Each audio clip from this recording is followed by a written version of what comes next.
Hello, my name is Kathy, and today we're going to be starting the formal lessons of the harp. This is going to be Lesson 1, Part 1, and we're going to be using this book, Teach Yourself to Play the Folk Harp by Sylvia Woods. Okay, now, to start off, open your book to page 13. Well, to page 12 to begin. And we're going to go over some fundamentals before we actually start to play on the harp. Okay, now, music. A, it's beautiful, pleasing, or interesting arrangement of sounds, especially as produced by the voice or instruments. B, written or printed signs for tones. Now, what's a tone? A sound of definite pitch and duration.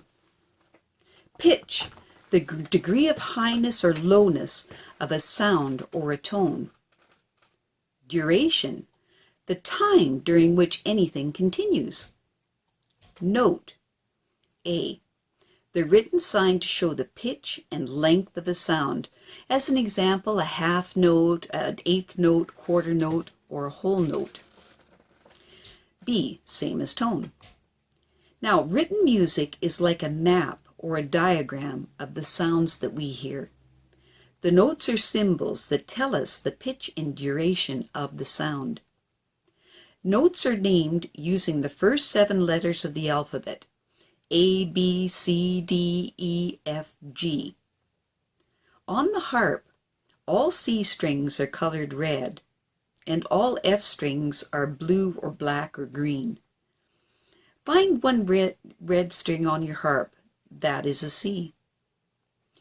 The next string higher in pitch, going up towards the shorter strings of your harp, is a D. The next string is an E. The next is a blue or black string, and that makes it an F.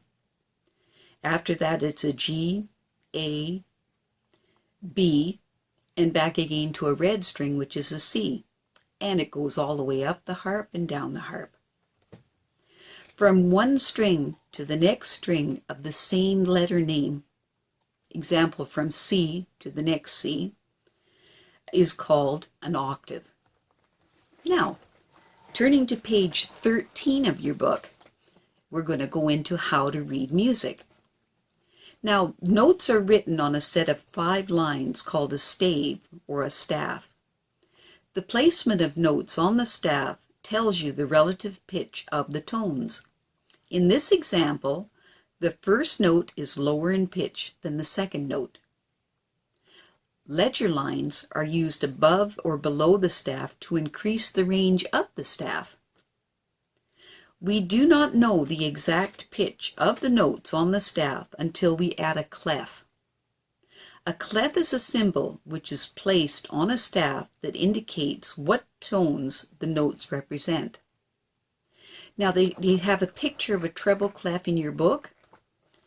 When it is placed on a staff, these are the names of the notes on the staff.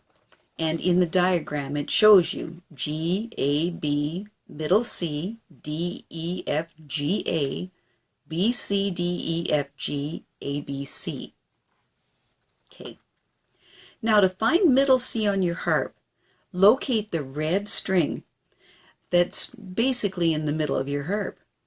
It's at least 14, there's 14 strings smaller than it, and at least 7 strings and maybe 10 below it. Okay. Now, one way to help you learn which notes on the staff correspond with which letter is to make words or phrases out of the letters of the lines and spaces of the staff.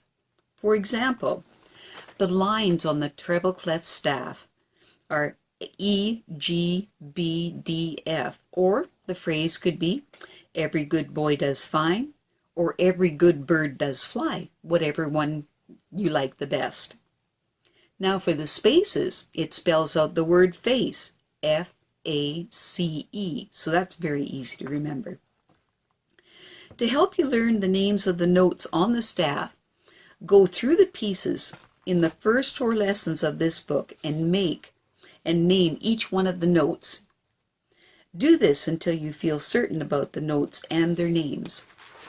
I'll also leave links in the description box underneath this video so that you can download note speller flashcards for those of you that have no musical reading skills.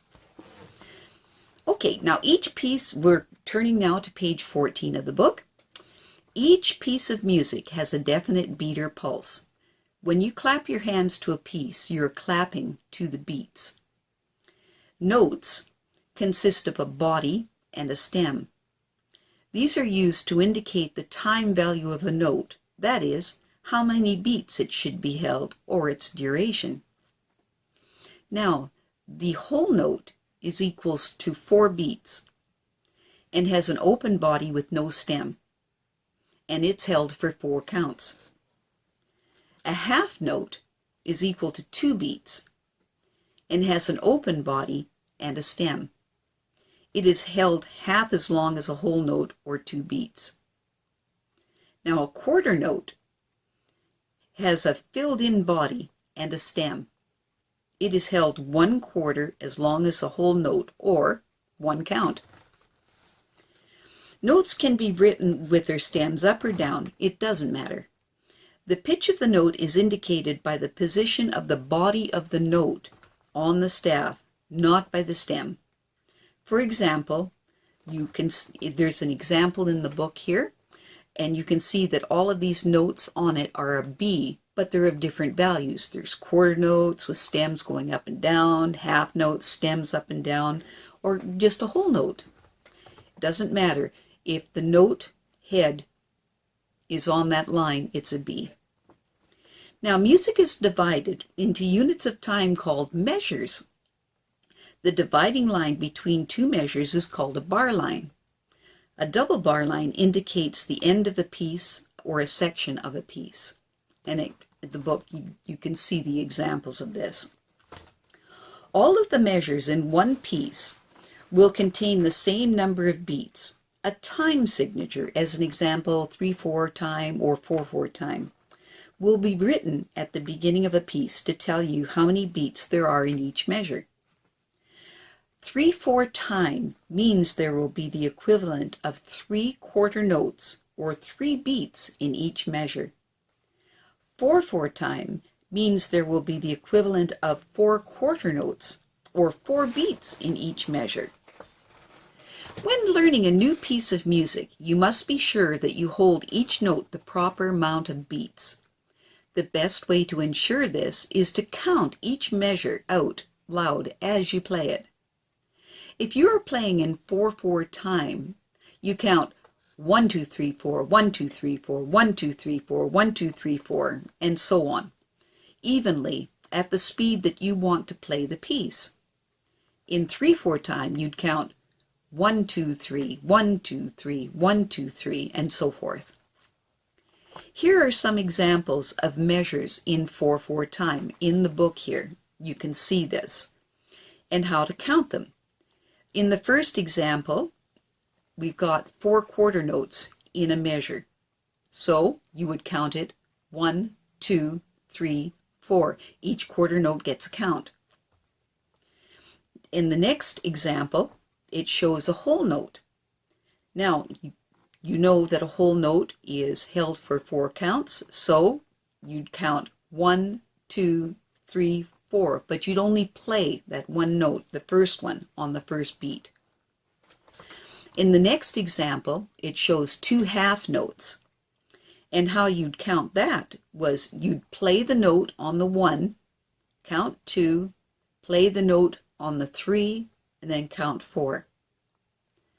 And in the next example in the book, you can see that you've got a half note followed by 2 quarter notes. So how you'd count this would you'd play the note on the 1 count, say 2, then you'd play the note on 3 and play the note on 4. And in the last example, we've got 2 quarter notes, then followed by a half note. How you'd count that is you play the note and count 1, play the note and count 2, play the note and count 3, and then just count 4 because the half note's worth 2 counts. Now here are some, and this works the same with the 3/4 time as well. It's very straightforward. Okay, now in this book, the fingers of both hands will be numbered as follows. The thumb is finger 1, index fingers 2, middle fingers finger 3, the ring finger is finger number 4. We don't use the baby finger when we play harp because it's too short. Now, placing the fingers on the strings before they're kneaded is an important aspect of harp technique. It provides stability for your fingers and ensures that you play more quickly. A bracket, as indicated in the book on page 16, is used to indicate fingers that should be placed together. The fingers should be placed on all the notes within the bracket before the first note in the bracket is played. For example, when playing 4 ascending notes such as C, D, E, F, all 4 fingers should be placed on their respective strings before playing the first note. Then the strings are plucked, one at a time, by bringing the fingers into the palm. After all notes in the bracket have been played, the hand should be closed with all fingers in the palm and the thumb resting on top of the second finger. And that concludes the first part of Lesson 1. Thank you.